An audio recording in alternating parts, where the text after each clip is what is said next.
सभी स्टूडेंट्स का स्वागत है बिहार बोर्ड क्लास 8 विज्ञान विषय के 15वें अध्याय में, जो कि है जंतुओं में प्रजनन, रिप्रोडक्शन इन एनिमल्स। इससे पहले के सभी वीडियो लेसन ऑलरेडी अपलोड हो चुके हैं। आप हमारे चैनल के प्लेलिस्ट में जाएं, वहां आपको क्लास 8 साइंस बिहार बोर्ड लिखा हुआ एक प्लेलिस्ट मिल जाएगा, जहां पर जाकर आप इससे पहले के सभी अध्यायों को देख सकते हैं, जिसमें तथ्यों के साथ साथ अध्याय के अंत में दिए गए सभी प्रश्नों का उत्तर भी बताया गया है। और आज हम इस अध्याय को संक्षिप्त में पढ़ेंगे, इसके मुख्य मुख्य तथ्यों को जानेंगे और बाद में इस अध्याय में दिए गए सभी प्रश्नों का हल भी हम आपको बताएंगे। तो स्टूडेंट्स, हमने पहले भी पढ़ा है कि सजीवों में अनेक प्रकार के लक्षण पाए जाते हैं। उनमें से एक प्रमुख जो लक्षण है वो है प्रजनन, यानी कि रिप्रोडक्शन। हम जानते हैं कि कुछ जंतु ऐसे होते हैं जो बच्चे देते हैं, और कुछ जंतु ऐसे होते हैं जो अंडे देते हैं और फिर अंडों को सेते हैं और फिर उनसे बच्चे निकलते हैं। तो इस प्रकार यहाँ पे एक तालिका के माध्यम से आपको बताना है कि अंडे देने वाले जंतुओं के कुछ नाम आपको यहाँ पे लिखने हैं, 1 2 3 4 करके, और फिर आपको बच्चे देने वाले कुछ जंतुओं के नाम यहाँ पे एक सीरियल नंबर से 4-5 जंतुओं के नाम आपको दे देना है। इस प्रकार हम पाते हैं कि गाय जो है बछड़ा और बछिया को जन्म देती है। मछली के अंडों से मछली निकलते हैं। मनुष्य शिशु को जन्म देता है। और पिछली कक्षा में हमने पढ़ा था कि धान के बीज से धान, गेहूं के दाने से गेहूं, ये जो है किस प्रकार प्राप्त होते हैं। तो सजीवों में अपनी जैसी संतति उत्पन्न करने के लिए लक्षण पाए जाते हैं। अपने वंश वृद्धि एवं जाति की निरंतरता बनाए रखने के लिए सभी जीव एक विशेष क्रिया करते हैं, जिसे प्रजनन कहा जाता है। और यहाँ पे एक और भी तालिका दी गई है, जहाँ पे आपको विभिन्न जंतुओं से, यहाँ पे एक और तालिका के माध्यम से आपसे पूछा जा रहा है कि विभिन्न जंतुओं से उत्पन्न संतति के नाम बताइए। जैसे कुत्ता के बच्चे को हम लोग पिल्ला कहते हैं, बिल्ली के बच्चे को हम बिलौटा कहते हैं, मनुष्य के बच्चे को शिशु कहा जाता है, गाय के बच्चे को बछड़ा कहा जाता है, मुर्गी के बच्चे को चूजा कहा जाता है। तो और आगे यहाँ पे अध्याय में हम जानेंगे कि जंतुओं में ये बच्चे जो है किस प्रकार उत्पन्न होते हैं।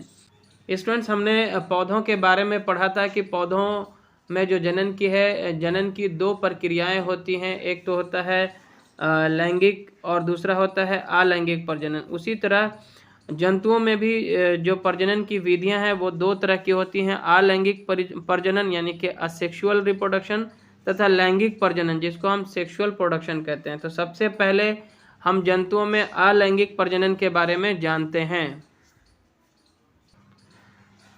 पौधों में जहां हमने अलैंगिक प्रजनन के बारे में पढ़ा था, उसमें कलमी विधि द्वारा या फिर लेयरिंग विधि द्वारा जो नए पौधों की उत्पत्ति होती थी, उसको हम लोग अलैंगिक प्रजनन के नाम से जानते थे। और अब हम जंतुओं में बिना जनन अंग के प्रजनन की विधि समझेंगे कि किस प्रकार सूक्ष्म जीव अकेले अपनी संतति जो है उत्पन्न करते हैं।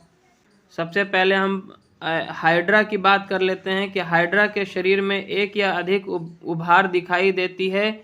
यह यानी कि बड हैं, मुकुल विकसित होता हुआ संतति है। यह परिपक्व होकर जनक हाइड्रा से विलग हो जाता है, यानी कि अलग हो जाता है। अलग होकर मुकुल नवजात हाइड्रा का रूप ले लेता है। इस प्रकार अपनी जाति की निरंतरता बनाए रखने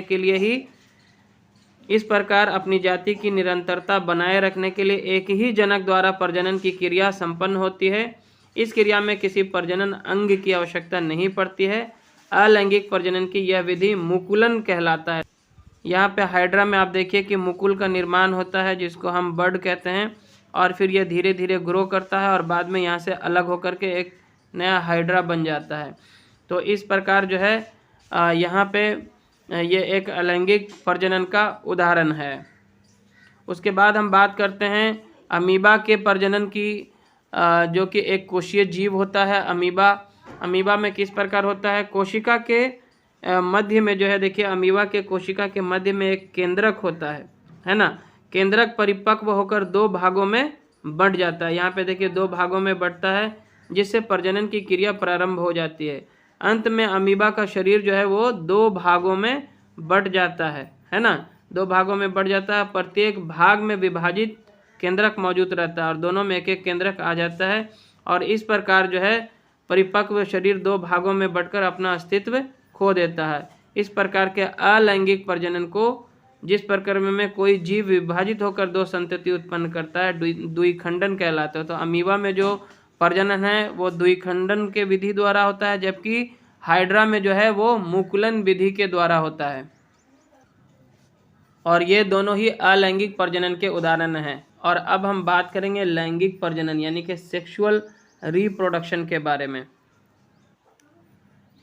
पिछली कक्षा में हमने पेड़ पौधों के बारे में जाना था कि पौधों के नर एवं मादा जननांग आपस में मिलकर जो है नए पौधे का निर्माण करते हैं। उसमें हमने स्त्रीलिंग और पुल्लिंग के बारे में पढ़ा था, निषेचन के बारे में पढ़ा था, और बाद में हमने जाना था कि किस प्रकार से जो है फिर पौधों में जो है प्रजनन की प्रक्रिया होती है। तो पौधों की तरह जंतुओं में भी नर एवं मादा जननांग होते हैं, और लैंगिक प्रजनन में नर एवं मादा दोनों के जननांग भाग लेते हैं, यानी कि लैंगिक प्रजनन के लिए नर और मादा का होना आवश्यक है। मछलियाँ क्या करती हैं? मछलियाँ एक साथ जो है वो सैकड़ों अंडे देती हैं और फिर इन अंडों से बच्चे उत्पन्न होते हैं। और आगे है मानव प्रजनन तंत्र। पुरुषों में उदर के नीचे अंडा के आकार का एक जोड़ा विर्शिन यानी कि टेस्टिस होता है, जो नर युग्मक यानी कि मेल गेमेट अर्थात शुक्राणु यानी कि स्पर्म उत्पन्न करता है। इससे जुड़ी हुई एक जोड़ा शुक्र नलिका यानी कि सेमिनल डक्ट होती है, जिससे शुक्राणु गति करता हुआ शिश्न यानी कि पेनिस के माध्यम से बाहर निकलता है। शुक्राणु यानी कि स्पर्म लाखों की संख्या में निकलते हैं।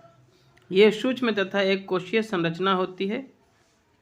सूक्ष्मदर्शी में सिर, मध्य भाग एवं पूंछ जो है वो स्पष्ट दिखाई देता है। शुक्राणु को सूक्ष्मदर्शी से देखने के बाद जो है इस तरह की संरचना जो है दिखाई देती है, जिसमें एक सिर होता है, ये मध्य भाग और फिर पूंछ, उसमें इस तरह की संरचना दिखाई देती है।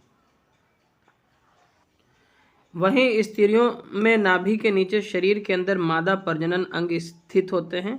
इन अंगों में से एक जोड़ा जो है वो अंडाशय या ओवेरी होता है, यहाँ पे और यहाँ पे। एक जोड़ा अंडा वाहिनी जो ये और ये होता है अंडवाहिनी, इसको ओविडक्ट, तथा एक गर्भाशय यानी कि यूटेरस होता है। तो ये आपका स्त्री प्रजनन तंत्र दिखाया गया है यहाँ पे। और यहाँ पे ये जो है आपका पुरुष प्रजनन तंत्र दिखाया गया है, जिसमें से ये जो है ये शिशिन है और ये जो है विर्शिन कहलाता है। तो यहाँ पे स्टूडेंट्स हमने स्त्री प्रजनन तंत्र का नामांकित चित्र देखा, और आगे है कि प्रत्येक माह किसी एक अंडाशय से एक अंडाणु यानी कि मादा युग्मक निर्मोचित होकर अंडवाहिनी यहाँ पे पहुँचता है। अंडाणु भी एक कोशीय संरचना है। अंडवाहिनी में शुक्राणु आकर अंडाणु से संलयित होता है, और यहीं पे जो है शुक्राणु जो मेल शिशन से निकलता है मिलन के दौरान वो यहाँ पे पहुँचता है। ठीक है, संलयन की क्रिया जो है वो निषेचन या फर्टिलाइजेशन कहलाता है। और निषेचन के बाद यह जो संरचना है वो गति करते हुए गर्भाशय में आकर रोपित हो जाता है। निषेचित अंडाणु को युग्मनज यानी कि जाइगोट कहते हैं।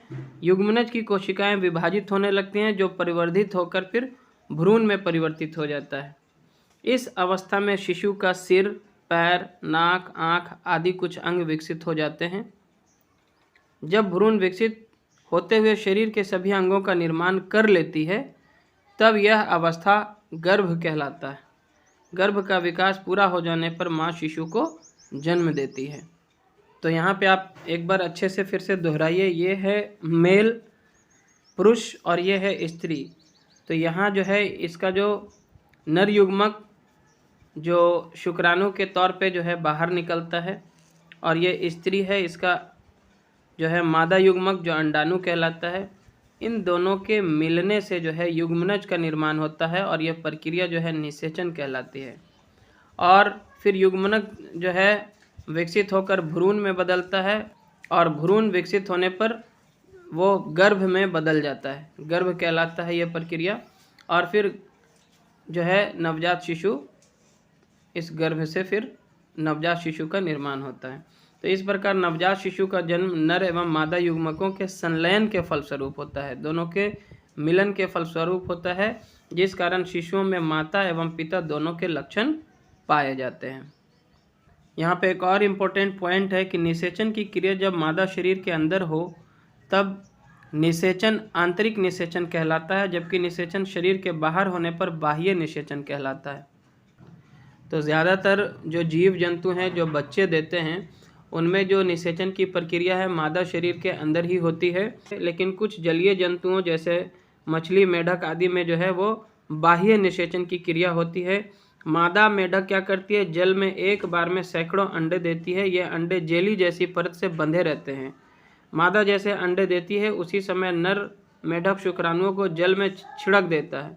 शुक्राणु तैरते हुए अंडों से जा मिलते हैं। इस तरह अंडे निषेचित हो जाते हैं। जल में सभी अंडे निषेचित नहीं हो पाते क्योंकि सभी अंडों तक शुक्राणु नहीं पहुंच पाते हैं।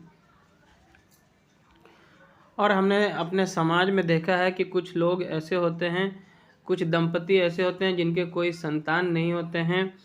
तो अब जो है एक ऐसी सुविधा है जिसके थ्रू जो है वो संतान की प्राप्ति कर सकते हैं। वो कहलाता है परखनली शिशु, यानी कि टेस्ट ट्यूब बेबी कहलाता है। इसको हम कृत्रिम निषेचन भी कह सकते हैं। ऐसा होने पर ना कोई बांझ रहेगा और ना ही कोई निर्वंश होगा, मतलब सभी को जो है संतान की प्राप्ति हो सकती है। तो कुछ स्त्रियों की जो अंडवाहिनी होती है वो अवरुद्ध होती है, जिस कारण शुक्राणु जो है अंडाणु तक नहीं पहुंच पाता है। फलस्वरूप अंडाणु निषेचित नहीं हो पाता है ना, उसमें कुछ रुकाव आ जाता है, किसमें, अंडवाहिनी में। तो उसके वजह से शुक्राणु वहां तक जा नहीं पाता है और फलस्वरूप क्या होता है, अंडाणु निषेचित नहीं हो पाता। परिणाम स्वरूप इस प्रकार की स्त्रियां शिशु को जन्म नहीं दे पाती। इन स्त्रियों को समाज एवं परिवार के लोग हे दृष्टि से देखते हैं एवं बांझ कहते हैं। अंडवाहिनी के अवरुद्ध होने की स्थिति में डॉक्टर ताज़ा अंडाणु एवं शुक्राणु एकत्र करके उचित माध्यम में कुछ समय के लिए एक साथ रखते हैं ताकि शरीर के बाहर कृत्रिम निषेचन हो सके। निषेचन हो जाने पर युग्मनज को लगभग 1 सप्ताह तक विकसित किया जाता है। इसके बाद माता के गर्भाशय में रोपित कर दिया जाता है, जहाँ पूर्ण विकास होता है तथा शिशु का जन्म सामान्य शिशु की तरह होता है। इस तकनीक से जन्मे शिशु को परखनली शिशु कहते हैं, यानी कि टेस्ट ट्यूब बेबी कहते हैं। हालांकि ये इसका सिर्फ मिथ्य नाम है, क्योंकि वास्तव में शिशु का विकास परखनली में नहीं होता बल्कि संतान चाहने वाली माँ के गर्भाशय में ही होता है। और आगे हम जानते हैं कि गर्भ में जो शिशु पल रहा होता है उसमें लिंग का निर्धारण कैसे होता है, लड़का या लड़की कैसे होता है। तो यहाँ पे देखिए, दरअसल निषेचित अंडाणु अर्थात युग्मनज शिशु के लिंग निर्धारण का संदेश होता है। मनुष्य के प्रत्येक कोशिकाओं में 23 जोड़ा अर्थात 46 गुणसूत्र होते हैं, जिनमें से 22 जोड़े अर्थात 44 गुणसूत्र पुरुष तथा स्त्रियों में समान प्रकृति के होते हैं और संतति में रंग, लंबाई एवं शारीरिक बनावट के लिए उत्तरदायी होते हैं। 23वां जो जोड़ा होता है अर्थात 2 गुणसूत्र इनमें से भिन्न प्रकृति के होते हैं। ये गुणसूत्र पुरुष में जो है XY तथा स्त्री में XX के रूप में पहचाने जाते हैं और यही गुणसूत्र लिंग निर्धारण के लिए उत्तरदायी हैं। शुक्राणु जो कि मेल शरीर से निकलता है उसमें X तथा Y 2 प्रकार के लिंग गुणसूत्र होते हैं, जबकि अंडाणुओं में जो कि स्त्री शरीर से निकलता है में केवल X प्रकार के ही गुणसूत्र पाए जाते हैं। यदि Y गुणसूत्र वाले शुक्राणु एवं अंडाणु के साथ निषेचन होते हैं तो युग्मनज जो है वो XY प्रकृति की होगी और नवजात शिशु जो है वो लड़का होगा, जबकि X गुणसूत्र वाले शुक्राणु के साथ निषेचन होने से युग्मनज जो है XX प्रकृति की होगी, यानी कि स्त्री के शरीर से जो गुणसूत्र होते हैं वो तो X प्रकृति के ही होते हैं। और अगर शुक्राणु जो मेल शरीर से निकलने वाला गुणसूत्र है वो भी अगर X प्रकृति का निकलेगा तो दोनों के मिलने से जो है XX प्रकृति का युग्मनज का निर्माण होगा, जिससे नवजात शिशु जो है वो लड़की होगी। इस प्रकार हम कह सकते हैं कि लिंग के निर्धारण में लड़का या लड़की का होना वो पूरी तरह से जो है पुरुष पे निर्भर करता है और इसके लिए जो है कभी भी स्त्रियों को दोषी ठहराना उचित नहीं होगा। और अब इस अध्याय के तथ्यों को जानने के बाद इसमें दिए गए सभी प्रश्नों का उत्तर भी हम जान लेते हैं। पहला जो प्रश्न है वो वैकल्पिक प्रश्न है, जिसमें 4 उत्तर दिए गए हैं। उनमें से एक उत्तर सही है, जिसमें हमें सही का निशान लगाना है। पहला है जीवों में निरंतरता के लिए आवश्यकता है, तो इसका उत्तर होगा प्रजनन, जो कि तीसरे नंबर पे है। उसके बाद है अलैंगिक प्रजनन में भाग लेते हैं, तो इसका होगा उत्तर चौथा नंबर, एक जीव। ग नंबर में है लैंगिक प्रजनन में भाग लेते हैं, इसका उत्तर होगा दूसरा नंबर, एक नर एवं एक मादा अथवा उभयलिंगी। तो इसका उत्तर होगा एक नर एवं एक मादा अथवा एक उभयलिंगी। 2 नंबर पे आप इसका सही का निशान लगा दें। और अगला प्रश्न है आंतरिक निषेचन होता है, तो इसका उत्तर होगा 3 नंबर, मादा शरीर के अंदर। चौथा है मादा जननांग है। अगला प्रश्न है मादा जननांग है, तो इसका उत्तर होगा 2 नंबर, गर्भाशय। आगे है दूसरा नंबर में सत्य कथन के सामने सही तथा असत्य कथन के सामने गलत का निशान लगाएं। अमीबा मुकुलन द्वारा प्रजनन करता है, तो ये गलत है, क्योंकि यहाँ पे जो है द्विखंडन विधि द्वारा प्रजनन होता है। दूसरा है मेढक में बाह्य निषेचन होता है, तो ये सही है, क्योंकि मादा जो मेढक होती है वो पानी में अंडे देती है और फिर जो नर मेढक होता है वहाँ पे अपना शुक्राणु अंडों पे गिरा देता है। तो आगे है अलैंगिक प्रजनन की क्रिया में निषेचन होता है, तो ये गलत है, यहाँ पे निषेचन नहीं होता है। उसके बाद है शुक्राणु नर युग्मक है, तो ये सही कथन है। और ये अगला जो है अंडाशय से शुक्राणु निकलते हैं, तो ये गलत है। अगला प्रश्न है प्रजनन से क्या समझते हैं, इसका उत्तर हम इस प्रकार लिख सकते हैं, सजीवों में अपनी जैसी संतति उत्पन्न करने के लक्षण पाए जाते हैं। अपने वंश वृद्धि एवं जाति की निरंतरता बनाए रखने के लिए सभी जीव एक विशेष क्रिया करते हैं, जिसे प्रजनन कहा जाता है। और अगला प्रश्न है अलैंगिक प्रजनन तथा लैंगिक प्रजनन में विभेद समझाइए, तो इसका उत्तर लिखेंगे पहले अलैंगिक प्रजनन, इसमें पॉइंट नंबर 1 होगा, इसमें एक ही जीव प्रजनन करता है। दूसरा पॉइंट है इसमें द्विखंडन, मुकुलन इत्यादि के द्वारा प्रजनन होता है। तीसरा पॉइंट है इसमें जनन अंगों की आवश्यकता नहीं होती है। और अब लिखेंगे लैंगिक प्रजनन, इसमें जो पहला पॉइंट होगा एक मादा एवं नर जीव मिलकर प्रजनन करते हैं। दूसरा पॉइंट है यह निषेचन के द्वारा प्रजनन होता है।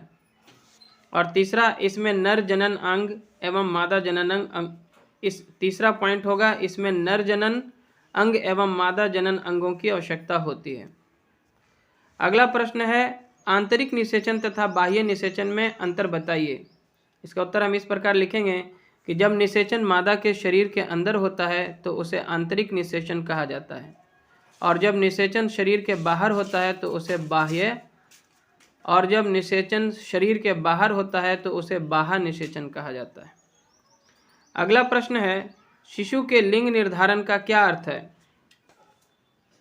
तो इसका उत्तर लिखेंगे शिशु के लिंग निर्धारण का अर्थ है कि माता के गर्भ में जो बच्चा पल रहा है वह लड़का है या लड़की। अगला प्रश्न है क्या होगा यदि शुक्राणु को अंडाणु से नहीं मिलने दिया जाए, तो इसका उत्तर लिखेंगे यदि गर्भ में शुक्राणु अंडाणु से नहीं मिलेगा तो निषेचन की प्रक्रिया नहीं हो पाएगी, अर्थात गर्भाशय में शिशु उत्पन्न नहीं हो पाएगा। और इस अध्याय का अंतिम प्रश्न है कि क्या शिशु के लिंग निर्धारण के लिए स्त्री उत्तरदायी है, यदि नहीं तो समाज एवं परिवार में लोगों को आप कैसे समझाएंगे। इसका उत्तर हम लिख सकते हैं नहीं, शिशु के लिंग निर्धारण के लिए स्त्री उत्तरदायी नहीं है, इसके लिए पूर्ण रूप से पुरुष जिम्मेदार हैं। जहाँ तक समाज एवं परिवार के लोगों को समझाने की बात है तो मैं पूरी कोशिश करूँगा कि अपने समाज और परिवार के लोगों को यह बात समझा सकूँ। इसके अलावा यदि लोग शिक्षित होंगे तो उन्हें खुद ही ज्ञान हो जाएगा। सो स्टूडेंट्स, ये अध्याय यहीं तक। आई होप कि ये आपके लिए हेल्पफुल रहा होगा। अगर अच्छा लगा तो लाइक करें, शेयर करें अपने दोस्तों के साथ, और चैनल पर नए हैं तो सब्सक्राइब ज़रूर कर लें। Thanks for watching.